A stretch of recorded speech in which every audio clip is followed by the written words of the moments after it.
This is Show Up as a Leader, a show from People Forward Network, helping you maximize your positive impact on the world by becoming your best, fully authentic self. Hey everyone, it is Rosie, and I am so excited to be wrapping up the Courageous Leadership series that we've done this year with my dear friend Nikki Lewallen Gregory. This is where we do a special episode once a quarter where we dive deep into aspects of courageous leadership. And in this last installment for the year, we talked all things future ready leadership and really the why behind the research project that we embarked upon to understand what is getting in our way of being future ready leaders. We dive a little bit into the data and the research on what we've been learning from all kinds of organizations that are studying what does the future require of leaders, the crisis of the leadership pipeline, the crisis of a lack of mattering, looking at the lack of people who are actually wanting to even go into formal leadership roles and what we can do about it.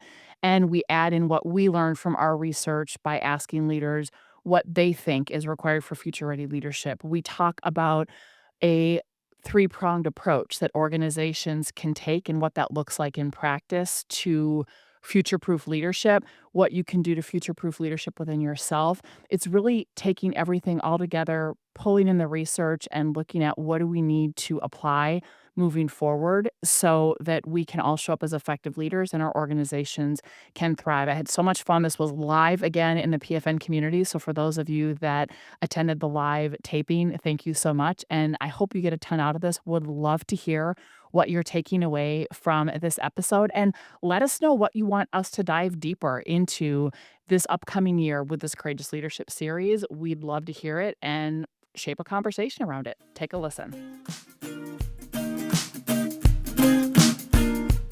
Rosie, it's so good to be back with you. It's that time. I sometimes it feels like it's been a while, but then again, it's like, was this last month? No, it's been a whole quarter since we've been together for our amazing Courageous Leadership series. And we have been packing it in with this sub series that we've been doing around future proofing leadership, all from this amazing book that's about to hit the shelves or online sales. Future proofing leadership, navigating change and disruption to thrive in an uncertain world. So, this is our fourth episode in our Courageous Leadership series where we've been getting the behind the scenes of you as an author, developing this book, picking out the nuggets, and man, have we been packing them full. But before we launch in, we're going to be kicking off with some research like the why. What is the why for understanding and applying all these learnings? When is the book going live? Well, the book actually, I will have hard copies in my hand in February. So here's a shameless plug. If you have an event or something, I can leverage the book sooner than when it comes out retail. Then it's going to be in pre-sale and it's supposed to be launched retail live in June. So, there's a whole method to the madness of having a pre-sale period so that it launches as a bestseller and all that good stuff. But if you don't want to wait till June, contact us. We'll have an event and we can get it as soon as February. So I'm very, very excited. Yes, and for all of you out there that love Rosie as much as me and want Rosie in your pocket all the time, we are going to help her with those pre-sales. We are going to help her get that bestseller. So be looking out for the, 2 or 3 minutes you can take to do the actions to help make that happen. This has been a journey. I mean, hundreds of leader conversations that you've had and continue to have. But to create this book, there's so much research and quantitative yet qualitative data that has made the case for the book. And I want to start with, I think it's chapter 3 that you had mentioned, which is really rich in the research and the data. Yeah. How about we start with, I always love honing into the why, and this is the episode that brings it home to tie it all together. Summarize the key research findings, really shining a light on the why this is so important. Yeah, I mean, I'm a research geek at heart. So besides our own research, I always, for my career, have looked at what does the data say and how do we connect the dots between it. And I don't know if I want to say it's encouraging or disheartening at the same time, but there are so many different bodies of research that keep pointing to why we need human-centric leaders, what it actually means to be future ready, and it really aligns with our purpose at Salveo Partners, which is rehumanizing workplaces so people can bring their best selves to work and home each day. So just to give you like a literally a small smattering. So, one, if we look at the data on just what it means to be a human being. As human beings, we are hardwired for connection, but it is also in our DNA to feel like we are heard and we seen and we matter. And when we matter, it means we have a sense of being significant to another person and adding significance. And why this is so important is that there is so much data out there to say that, for example, 58% of people feel lonely at work, 50% of people feel forgotten at work, and 30% of people feel invisible. So if we just take that, half of your people feel like they could not show up tomorrow and no one would give a rat's behind, which is really, really sad. And if we want people to be engaged and we want them to give their all, it's not gonna happen when that's kind of the emotional state of people. Then you could go, this year, DDI did a global leadership study of over 10,000 leaders from, like, something like 2,000 organizations, and they found that in order for leaders to be prepared to lead in this VUCA environment, they don't use the word VUCA, but complex world of constant change, which is VUCA, that we have to lead differently, and specifically, they say that we have to create more human-centered workplaces. They say, yes, results are important, but they have to coexist with humanness. And then we start looking at the data on where does AI fit into this? And just one study, Workday, this year did a global survey, and they found that 83% of employees believe that AI is actually going to make these uniquely human skills that we have even more important. Think about that. We're hearing all this stuff about AI replacing jobs. AI might be replacing tasks, but the stuff that only people can do, AI can never replace. Only human beings can form reciprocal relationships. Only human beings can make ethical decisions. Only human beings are worried about fill in the blank, elder care, financial stresses, taking care of kids, the list goes on and on.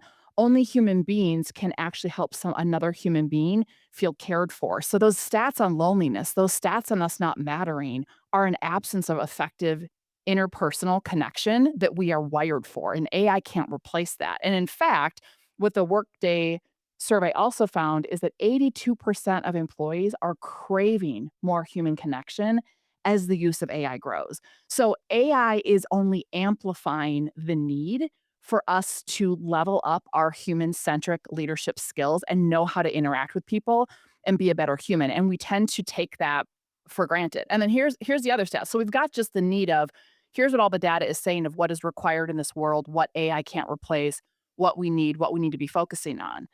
But there's another issue that we talk about when we get, I think it's to chapter 13 of the book, that we actually have a leadership pipeline crisis. And if we look at the data, there, the DDI 2025 Global Leadership Forecast, this is really scary, Nikki. They report that 71% of current formal people leaders are reporting significant stress, and 40% of leaders globally have considered abandoning their leadership roles altogether.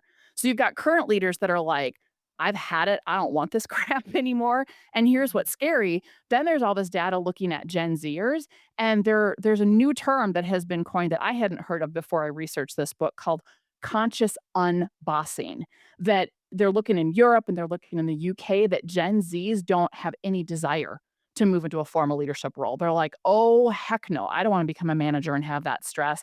It's not worth it. So I think that 42% of Gen Zers in the UK were like, hey, I don't want to do it. And it was even worse in other, like up to 68% in other countries. So you've got current leaders want out, you've got future potential leaders don't want it. And then all this disruption and technological change and everything is just sparking that nothing replaces humanness. But we have lost the ability and lost the skill set to know how to be human and navigate the messiness of being human in this environment. And that's what we have to level up with ourselves. That's what we have to level up with our leaders. And that's the long-winded of what this book is about. And that's what we also found from our research. So the research shows we need this. And what we learned from our findings from the coaching and the interviews is where do people get stuck and how do you help them level up those human skills so they can be effective in this environment and not be succumbed to the stats on loneliness and stress and conscious unbossing, and the list goes on and on. So I know it's Mm, long-winded, but that's Ouch. like we're not making this stuff up. And I guess you just Yeah. here's another study. I'm like, oh my God, here it is here it is there. And all of these amazing organizations, McKinsey found that again, the future, their work with CEOs, that we've got to be able to foster a sense of purpose and help people feel connected and help them, again, have that human interaction. So everything keeps coming back to that it happens in relationships, it's human interactions. And when we don't know how to be with messy humans and we're just transactional and we're getting away from that, that's where stuff falls apart. The research is hurting my heart. I know. And I know. it's like, you think about, we've all heard this. We spend the most of our hours on this planet as humans working and sleeping, right? We put so many hours into this, and I wrote down the words lonely, forgotten, doesn't matter, invisible. And you're spending the most of your hours doing these things and you feel that way. It's like, come on, we can do better. And So can do better. also thinking about, as a leader, it's such a opportunity when you think of the meaningful impact that you can have in this world. If you're here like, I want to feel like what I do makes a difference. I want to contribute to the betterment of people and the things on this planet while I'm here. Leadership, right? Like, don't leave, right? We need you, and it is hard. It's so complex, but things like this, the work that you're doing to break it down to help make it simple, not easy, but more simple to understand, to apply. So I just want to say, like, we all spend a ton of these hours. No one wants to spend those hours doing the list that I just read off and many of the things you shared. And we need leaders. And there's so much. We're gonna do a tipping point here. We're gonna talk about, okay, now, what can we do? Well, Rosie, before we leave research, I want to talk about some of the conversations you've had that have like filled your heart and just are most memorable. But I don't want to forget to mention, you had said something around the research has helped me summarize what is most critical to know right now in order to be future ready. Let's go there, summarize that for us, and then I want to go into some stories. Yeah, I mean, I think that what we talk about in our book is that it all just comes down to that if we're going to be future ready, we've got to figure out how to move beyond our biological self-protective instincts, and we have to lead with human-centric leadership skills of empathy, of authenticity. That comes up a lot in the research, of connectedness and adaptability. And again, in our VUCA world that requires us to lean into constant change and disruption, we've talked about this in our previous episodes in this series. Our hardwiring is to double down and avoid and postpone the discomfort of adaptive change and adaptive challenges. And so we have got to build those skills in people. They're not inherent. It goes against our biological wiring. And if we're not investing in the transformative or transformation based work that is developmental, not trainings, but developmental with people, we're going to keep being stuck. And we tend to jump to those quick fixes of here's an online learning module, here's a one and done training class, which can be helpful if that faulty programming, that inner operating system that is working against us, those biological instincts, we've learned how to kick them to the back seat. But if we haven't done the work to upgrade that inner operating system and kick those biological self-protective instincts to the back seat, then those skill-based trainings aren't going to work. And so we've got to really understand sequencing profoundly matters. And again, like I know that the stats are disheartening, and I'm like, that's one way you can look at it. And I look at it as this is a critical tipping point and this is an opportunity. And we can Opportunity. fight it and pretend that it doesn't exist and get really sad about it and get apathetic and throw our hands up. Or we can go, we have an opportunity to be different and to buck these trends and to not just make a difference that our organizations are an employer of choice and we're thriving, but that our people are thriving too. Like it doesn't have to continue down this trajectory. It just takes some courageous people to say, you know what?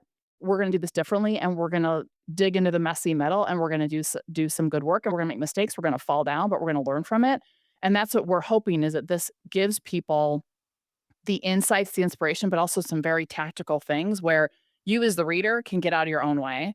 And you, who might be a formal leader or responsible for the leadership development and leadership culture at your organization, at least supporting it, have some different ways to think about your strategy of are we focusing on the right things or are we doing the definition of insanity, which is doing the same things over and over and hoping for a different result. Because a lot of the way we go about developing leaders is completely backwards from what all the data says. So we're hoping that this gives you some tangible ways to like kind of audit what you're doing and to look at where does this need to level up or where does this need to change so that you can use this as your blueprint.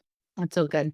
And I don't think there's any way around for those of us that really care about work being meaningful because we've seen what it's like in the workplace as really a mission field to help people gain confidence, stand taller, become more of the full person that they were meant to be. Mm. The workplace, you spend so many hours, and when you can use your strengths there and people believe in you and you get new opportunities, like it is a wonderful thing. Some of these stats do hurt my heart, but here's where, when I said earlier, people like you, Rosie, are helping to do all this research and understanding so we know what to do, right? Helping make it more simple because there's so many things. Leadership is hard. There's no way around it's hard. I'm going to say leadership is hard. And at the same time, we can lean into experts like you and this research and path to help simplify it so that we don't leave, right? We don't say, bye, I'm out, right? So, with all of that, thank you for the work that you've been doing for years. I mean, you've been doing this work as long as I've known you. And now it's coming together in this amazing book and all these programs that are coming to life. And thank you for the behind the scenes that we're doing here. I want to lean into with the hundreds of conversations you've had and continue to have, which stories rise to the top that keep you most inspired? You're like, dang, like I overlook some of those stats because there is so much good and just loving those conversations. What comes to mind? Yeah, I mean, there are so many, and there is one that I write about in the book. And so, with a couple exceptions, with the book, we obviously change names and change identifying information to protect people who've gone through this difficult journey. And but their stories are really powerful. And there's one I can't remember the name, so now I'm going to use the person's name that the pseudonym that I used in the book. But the one that comes to mind is a frontline burly supervisor that in his 60s for a blue collar organization. Yeah, very rough around the edges, very old school management, brought up in the culture, right? Of leave your emotions at the door and just tell people what to do. And because I said so, and hot headed, a very male dominated environment too, where that kind of behavior was tolerated, quite frankly. And this person got into trouble. Some of the women filed a complaint about treatment and on all this type of stuff. So it became a big HR issue. And we've been working with this particular client for quite some time. And so they're like, hey, as part of this person's performance improvement plan, we want them to do coaching work with your team. And so we always do like some assessments and we understand them in our process. As you know, one of the main ones we use is immunity to change. We pull other tools in there, but really to help identify what is getting in your way. And why this is a particular favorite of mine is this person fought the process for so long. Didn't want to be vulnerable, told me flat out, I don't trust a lot of people. I'm only here because I have to be. And I was like, I get that. I promise I'm not going to do damage with your psyche, but as long as we're here, like this can benefit you outside of work. I don't care if you hate your employer. I don't care if you hate your team, but take advantage of this to actually better yourself as a human being and see what happens. And there was a few exercises. We talk about this in the book of like the process. I think Nikki, you and I talked about it last time is to name it, own it, and challenge it. Name your faulty programs. So learn what they are, own it. So you have to understand where they came from and how they're showing up in present day. That's the own it process. And then we move into challenge it. He did not want to do the own it to save his life. He goes, it's none of your effing business. Like there was a lot of combative, like, I'm not doing it. He big time control freak. So we talk about him in the control freak chapter. But so that's how it started. And at one point he wanted to quit the coaching and he even wanted to like quit the organization and retire early. And his wife said to him, don't you dare, because I'm noticing a big difference in you. Oh, And he this rough by the time we wrapped up our work together, he had tears in his eyes, and he said to me over and over, "Rosie, you don't understand, you changed my life." And I'm like, "Well, you did the work." And I was like, "Thank you for that, but, like, you did the work, I just present the tools. Like, this is co-created, I don't have a magic wand, don't put that pressure on me, like, you did the work." But here's what's really, really cool, and I write about this in the book, is literally earlier this year, we were doing follow-up workshops with this particular client, and this individual was in the room, and I hadn't seen him in, like, 3 years. And he came up to me, and he said that there's this stuff going on with his kids and grandkids, and he's like, "Rosie, you'd be so proud of me." He's like, "I would never say this in front of other people." He's like, "But I am not owning their stuff. The old me would have tried to jump in and fix. I am not owning their stuff." And he got tears, he gave me a hug, and he's like, "You don't understand how much you changed my life." And so, like, those turnaround stories like that of somebody who was like, "This vulnerability crap and this whatever, I'm not doing it." And again, in his 60s, burly, like you think, oh, females do this more than males or whatever. But so he's just such the epitome of someone who you would think wouldn't lean into this, wouldn't do this work, doesn't need it. This is a bunch of crap. And the difference that it made. And again, because he used these tools, that's the key. That's why I kept saying, I appreciate the sentiment, but you change your own life by using these tools. And I just happen to be Um, witness to it. And that's just like when I have a bad day, I think about him and I'm like, oh, okay. Okay, here we go. uh-huh. Yeah. Yeah. I guarantee he looked different 3 years later.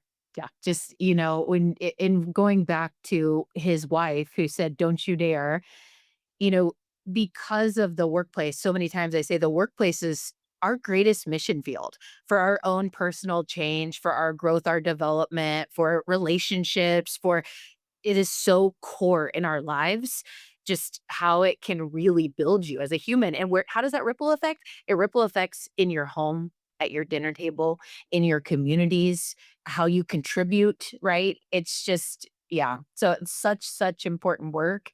I think unless you have another story that you want to go into, I was going to go into like how we can simplify this. Did you have another story you wanted to tell? There's so many I could sell, but I think in the interest of time, we can definitely, move Okay. on. But I will just say, like, every chapter of the book is a story of real humans and, like, here's their journey, and part of it is that, we see ourselves in other people's stories, and even though the details might be different, it's like, "Oh, it's not just me. Oh, I'm running that faulty program, and I can see with this person," and you might start to see parallels of, "Oh, okay," and I just think there's just power in it, and I think whether someone is starting in a place where they really are ready to work on themselves and they wanna lean in and do this inner work, or they're fighting it.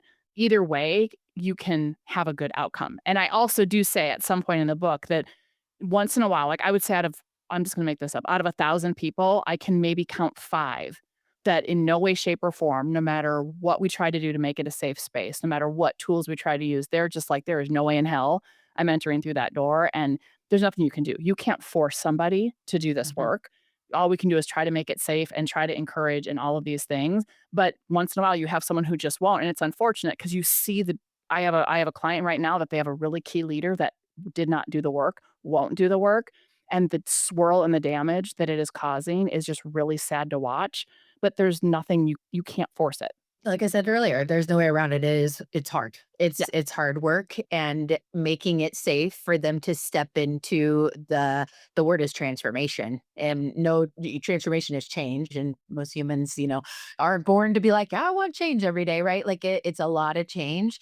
But then, how to going back to that leaning into the research and expertise that can come alongside you as a leader, knowing what's needed in today's world of the humans that are out there operating all these different generations in the workplace and leaning in to you for more of the simplicity. And when I think simplicity, it's like, what do I prioritize? There's so much. And how do I prioritize? And kind of what are the core concepts under those priorities?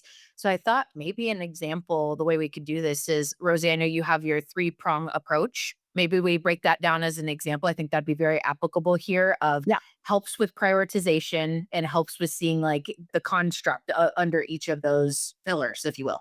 Yeah. So when you think about future proofing leadership, and I'm going to say at the organizational level, there is really 3 aspects that have to be in there. And this is, I think, where people go astray because they only have one or they don't have any or they go about them backwards. So the first is individual development. And we've been talking about that this whole series. And specifically, when we think about individual development, what you were just talking about, it has to start with transformation. So we really look at how do we leverage our insights from all of our research of what are the most common adaptive change goals that people have and where are leaders getting stuck and what are the faulty programs they have and all of those things. That's what feeds into are we working our development in a very methodical sequencing where we move from the inside out, where development has got to start first with self-awareness and self-leadership and all of those things. And so what are some tangible tools? And I will even say Brene Brown's new book, Strong Ground, she says towards the end of it, she's like the most critical skill that leaders need to have is self-awareness. And it goes back to these human skills that we've lost touch with because we're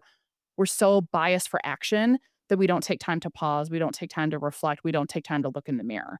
It's that Taylor Swift song, "I'll look directly at the sun, but never in the Yeah. mirror," right? Yeah. I Uh, heard something the other day. You can steal this if you like it. yeah, I liked it, so I'm going to use it again. I'm using it now. Um, Self awareness is the new top line leadership KPI. I I was believe like, it. "I really like that." Now I'm like, Yeah. "Okay, like, how do we, like" from a KPI, like, measuring that, staying but the whole idea is the number one focus, and I love that line. No, I So love it. anyway, Thank you steal for it if that. you like it. I agree too. I love it. Like, right? Like a gift. The more the merrier. Yeah. And we give some of our long-standing, tried and true exercises in, I think, chapter 14, when we focus specifically on how do you future-proof leadership within yourself. But it's using various tools like the choice line, above and below the line, or where is my thinking, and just being owning your faulty programs, all of these things to understand ourselves, to know when are we getting hijacked or activated, where our self-protective version of ourself, the 10-year-old version of ourself, is trying to take over the driver's seat. And then what are the skills that we've built to try to regulate that, mitigate that, et cetera, which is an ongoing practice. It's not a one and done. And so when you think about individual development for your leaders, are you nurturing that, or are you trying to jump to skills? And so are you helping them identify and upgrade the faulty program? So it's like, look, there's gonna be a faulty program discovery that goes with part 2 of the book, which is all the faulty programs, but you can even download the white paper and just start looking at it, and you can we've been doing this for years now, self-diagnosing of which ones do you think you are. You don't need a discovery to do it, and people are like, "Oh, yeah, I'm a people pleaser. Oh, yeah, I'm a control freak," and what does that do to you? So start using the tools to help your leaders own when they're getting their own way and those types of things, and then you can move to skills. So we talk about in the book, what are the critical things? Like, how do you help build adaptability? How do you help build this? How do you help build communication skills, listening skills? That's outer game stuff. But what do you got to do the inner first? So that's the first prong of future ready leaders is really intentional, thoughtful, effective leadership development that moves from the inside out. That by itself, though, doesn't work. You cannot take a changed person and put them in an unchanged environment and expect anything to be different. So you cannot just, "Oh, we're just gonna individually develop these leaders, but we're not gonna do anything about transforming our culture or our teams or anything." It does not work. So, in parallel with that individual work is what we call team-based courage building.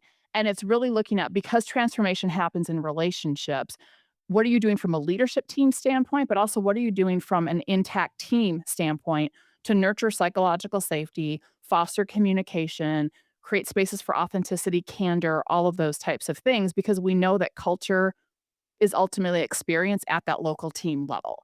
And so they have to kind of go hand in hand. And what you want is you want to build core and common language and tools that can shortcut. So when you say, "Hey, I'm above the line," I know what that means. Or when you say, "Hey, can we have an outward mindset here?" I know what that means. So you've got to do that team based work so that you're building those relationships, also fostering that sense of mattering, right? And feeling heard and seen. And how do you do that with one another? That has to be a part of the equation. And a lot of times that gets skipped. And then the third piece that is not as, I don't know, as fun or dramatic, but it's so critical, is systems for sustained impact. So if you think about that, you can't take a changed person and put them into an unchanged environment. We have to have systems in place or there's anarchy or chaos. And what the systems do is they help give us a safety net, if you will, when our humanity gets the best of us, when that 10-year-old version of ourself gets activated.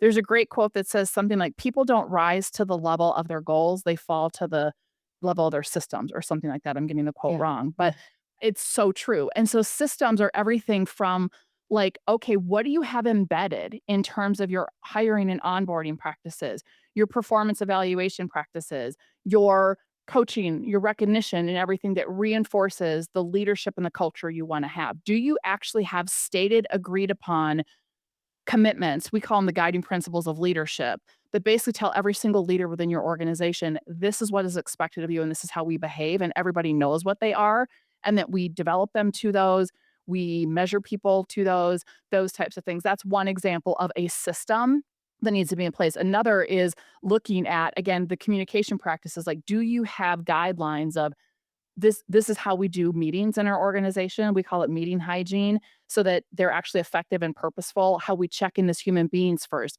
What's the expectation around one-on-ones? How do we hold those? Like, it's not about getting rid of people's autonomy or overly engineering. It's putting enough structure and guidelines in place so there's consistency across the organization, and that when our brains are on cognitive overload in this environment, that we're not having to make it up and where we're not relying on goodwill.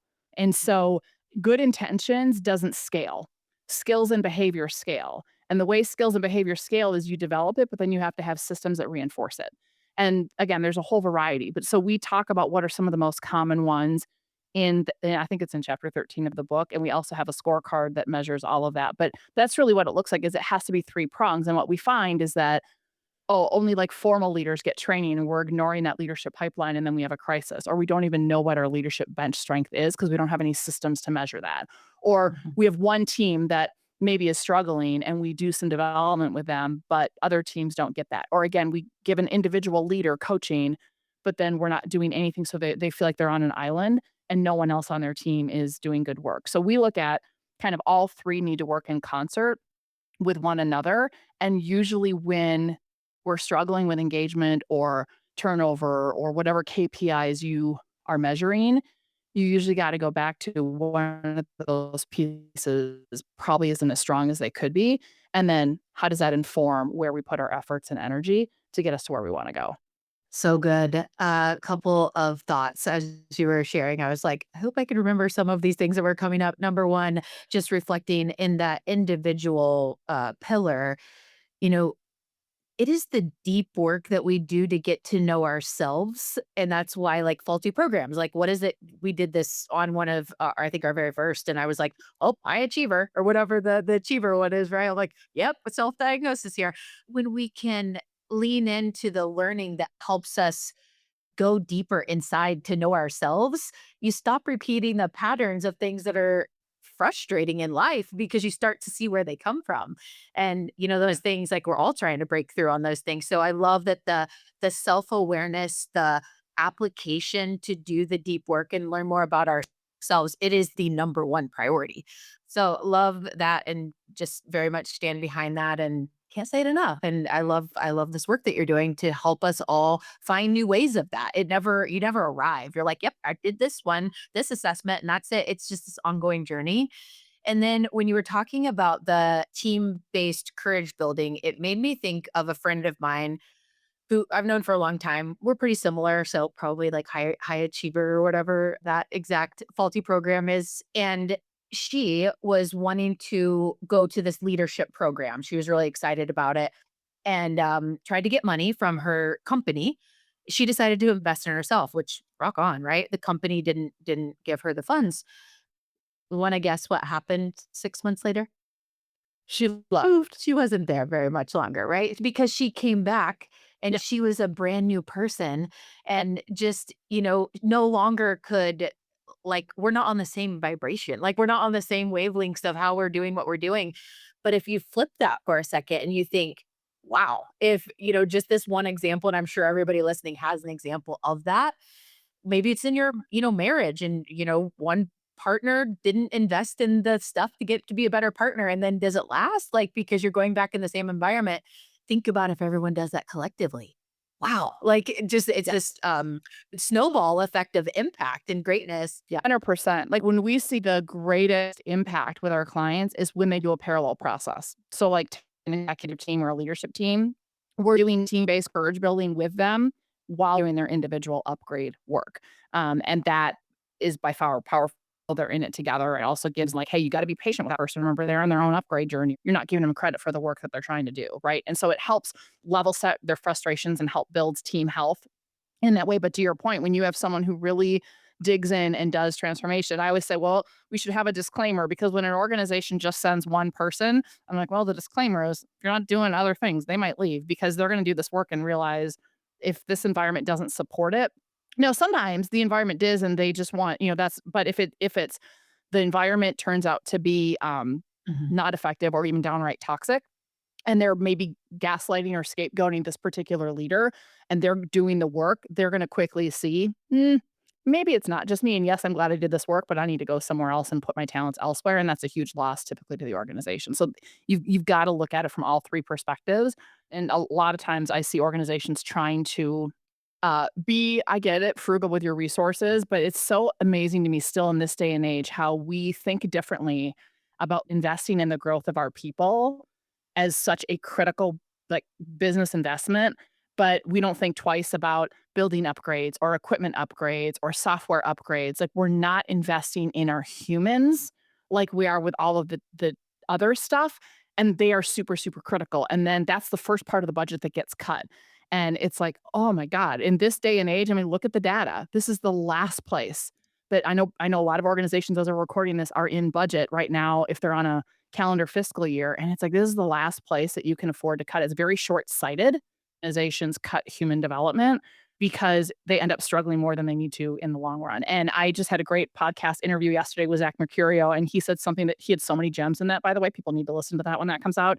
But he was like, you cannot program or perk your way out of engagement issues or turnover issues or leadership issues. And I'm like, no, it's a human interaction. It's a skill building. It's a developmental thing. You cannot program or perk your way out of it. And I was like, that is brilliant. So there you go. Wow. Yeah, I love learning from Zach, so I can't wait to listen to that episode. I think it's dropping like next month, or it'll be out. Go look for it. Yeah. One other thing that I wanted to share from a results perspective that I think most could probably give an example of. So the systems for sustainable impact. If you think about a company that you just admire because almost every time you meet a human from there, you're like, I mean, they have the best people. Every time I'm with somebody from X company, they are asking how they can help. They are following up. They are, highly relational, you know, great communication skills. And that's not just real good recruiting. That is a consistency across the company to build a system that helps these people be their very best. It's not just like, oh, I just recruited great people and they just all kind of. Yeah, it's how they're evaluated. It's how they're trained. So like classic example, just take customer service. Take the Ritz-Carlton model, which most people are familiar with, where you can tell if you've been somewhere. Like we were just at a retreat for a client last week. I'm like, oh, they've had that training because every single person you interacted with, my pleasure. My pleasure versus no problem. Yeah. I mean, like, and it's simple things like, why would it be a problem? And we don't think twice, but when someone says no problem versus my pleasure, it is night and day experience. And you can just tell. You can tell when you walk into any kind of establishment and you're like, oh, these people hate their life and hate their job. And it creates a very different experience. And to your point, Nikki, that's not because you just happen to hire the right people. We're working with a hospitality group right now, and they're wanting to like duplicate their A players. And I'm like, well, it's not just that. It's yes, you can hire and develop good people, but you have to have the systems in place that reinforce, have expectations. And again, it's not about over controlling or over engineering. You have to have just enough guidelines in place and just enough systems to have that consistency so that when our humanness takes over, it's a default that kind of catches us before we derail. And if we expect that humans aren't going to, or we want to go off of goodwill alone, that's where we fall short. So all of these, like to your point, those organizations, it's not just that they hire great people. It's not just that they have great leaders and nurture a great culture. They have systems that allow them to do that and deliberate practices that keep it alive, that keep their purpose and values alive every single day, that clarify expectations of even systems of how they treat people. It's again like guiding principles of leadership. This is what leaders do. Like all of these little things make up systems that create deliberate practices for how people experience one another, how they experience the culture, how they communicate. They go hand in hand, 100%. Yeah, totally. Oh, this is so good. So two last things that we want to do here. Rosie, I'm going to ask you to summarize from this episode today, really the key takeaways, bold challenges, like, hey, here's how I'm going to wrap this up. This fourth episode in our series today around future-proofing leadership. Do you ever try to say that fast? It's like 10 times fast. It doesn't work. No, you've got to keep practicing. But I'm going to have you, bring us home and just wrap this up with a bow, if you will, and then we'll talk about what's coming up next. So, I'm going to pass it over to you to do our summary for today's episode, the cliff notes, if you will. Yeah, I think what I've learned from all the work we've done over the years, and again from researching for this book and our own research, is we cannot sit back anymore and wait for someone, quote unquote, more qualified to like fix this problem that we have in terms of loneliness, in terms of disengagement, in terms of culture, in terms of leadership pipeline. Like we cannot keep doing the same thing over and over and expecting a different result, period. And so I think the opportunity is one, anyone who's listening, if it's your first time, we firmly believe that leadership is not about a title or role. So even though this is future-proofing leadership, when we talk about some specific stuff for people who have formal leadership roles, I'm also very clear to say in the beginning that leadership is about us becoming the best authentic version of ourselves and supporting others to step past their barriers and step into their greatness. And there's a lot in that, but really it's that every single one of us in this environment has both an opportunity, and I even am so bold to say a responsibility to show up as leaders in our lives, period. We can be a leader in our family, we can be a leader in our community. Am I maximizing my positive impact in this interaction? Am I fostering a sense of mattering with this person next to me? Right? And all of those things. And am I supporting this person next to me and helping them feel seen versus invisible? The list goes on and on. And so to your point, it starts with self. We've got to be self-aware. We've got to use some of these tools to not get into a shame spiral about our humanness, but to go, okay, this is part of the shared human experience. This is part of the messiness of being human. And so we can either fight it or pretend it doesn't exist, or we can leverage it and work with it and use the insights of what we've learned about what it means to be human. And then how do we take that to level up our ability to thrive in this environment? Because the environment's not going to get any less disruptive. Change isn't going to slow down anytime soon. So we are the kind of pivotal point in this equation that can have a different outcome. And so I just think that's super critical. And so anyone who's reading the book and anyone who's listening, there's so many things you can go, how can I take this for myself and use this to show up as a leader in my life? And that's like chapter 14 of the book. But then I would say, if anyone who's listening who happens to be a formal leader, you are in charge of the leadership development strategy for your organization. We've got to look differently and think differently about how we invest in it. Like, we need to develop everybody to show up as a leader. Because I will tell you, like, developing formal leaders and coaching formal leaders, but then they're struggling with team members who don't know how to self-regulate and team members who are not self-aware. That's where the team-based stuff comes in. It's really, really hard.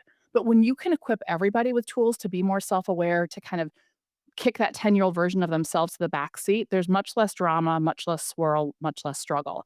And yes, your formal people leaders need another level of attention and intention with their development because of the influence they have over your culture. But we need to really start thinking about it as a people development strategy, not just reserved for people who have a formal leadership role or high potentials or whatever you want to say. So there can be varying levels of support, but we need to really be looking at how do we level up people, period, to be better humans in this environment. So that's the overall takeaway, I would say, and that use the guidelines in this book, and you can get our white paper initially until the book comes out, but to really audit like your own efforts in your organization and go, where do we have strengths that we want to nurture and where do we have gaps, and maybe we're missing the mark because we're only doing individual development, but we're not sequencing it right, or we're not doing team-based stuff, or we don't have any systems. We're trying to decorate the house before we even have a foundation built.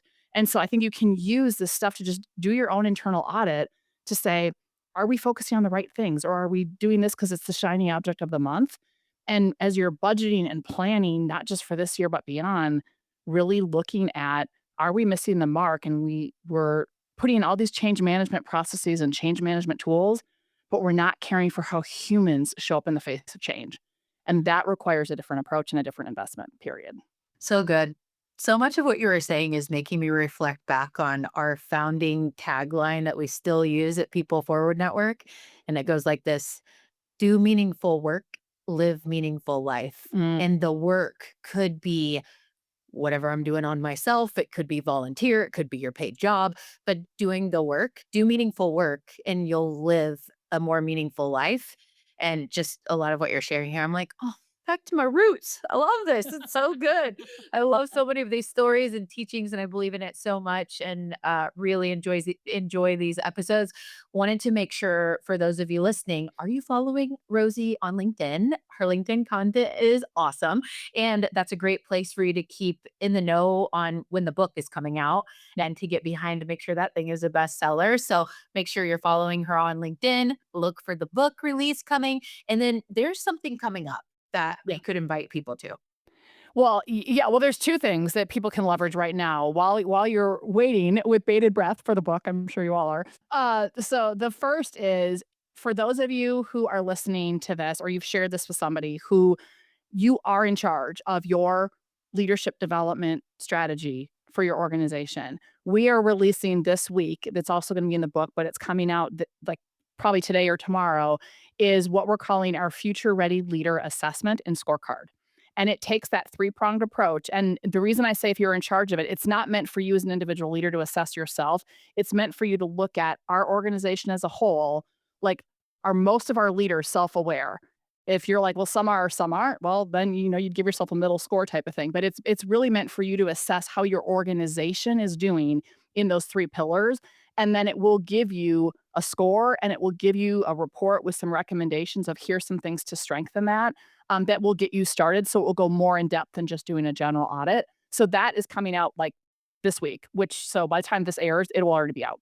So that's the first thing I would say, is because that starts the conversation. And as you're planning and strategizing for what's next, that we wanted to get in people's hands right away. So I would say that. The second thing is that while one and done training doesn't work, what we have learned, to your point, to that person that I'm going to go invest in my own training, that there are people that I want to dig more into this for myself. I want to strengthen the inner game, or we're, as an organization, we're like, God, I don't know yet if I can get buy-in for the investment, or if we want to do the investment, or if you're the right fit for us, or whatever it might be. So we have our Courageous Leadership Program that is a 2-day live virtual event where we dig in to, and we're revising it so it's solely inner game focused, identifying the faulty programs. You get to do an immunity to change map. We dig into the YOS discovery and give you AI language to change your LinkedIn profile and talk better about how you are and own your authenticity. So our next one is actually going to be in January. So we're going to have it right away. And then there'll be another one, I think, in April, and another one later in the year. So we can get those dates as well. But again, we have it as a entry point. People find value in it in and of itself, but it's also a way to kind of check out like, oh, these are some of the modules, and do I want to go deeper or whatnot? So that's the reason we put that out there, is to add value and to kind of have this sneak peek if people might want to go deeper with their work. And some people don't, and they're just like, that was amazing. I changed my jobs because of it. I'm showing up differently because of it. Like, it is a whole toolkit in and of itself. But we recognize that 2 days is a lot crammed in, but it's really fun. And there's a kick-ass playlist that goes with it. I'm a music junkie, so it's very fun. So I love that. And that's been something that has been around for quite a while and only gets better and better. And the, people that we see, we've worked together for a long time. So I get the testimonial feedback when we meet someone who's just gone through it, and they're all fired up and they're like, oh, I see why you have Rosie in my pocket as a series, because I just need her with me all the time. The inspiration and just the goodness that comes. You're an amazing teacher and giver and mentor. Thank you so much for this series. It's been so fun to learn. Can't wait to get the book myself and dig in more. And who knows what's coming with our next sub-series on the courageous leadership. Stay tuned. 2026. stay tuned. Yeah, but we'll be figuring that out, and it'll even be better. I don't know what it'll be, but stay tuned. All right, we'll see you next time. Thank you. Thank you, everybody. I'm Rosie Ward, and this is Show Up as a Leader. To learn more, head over to peopleforwardnetwork.com and, of course, hit that follow button.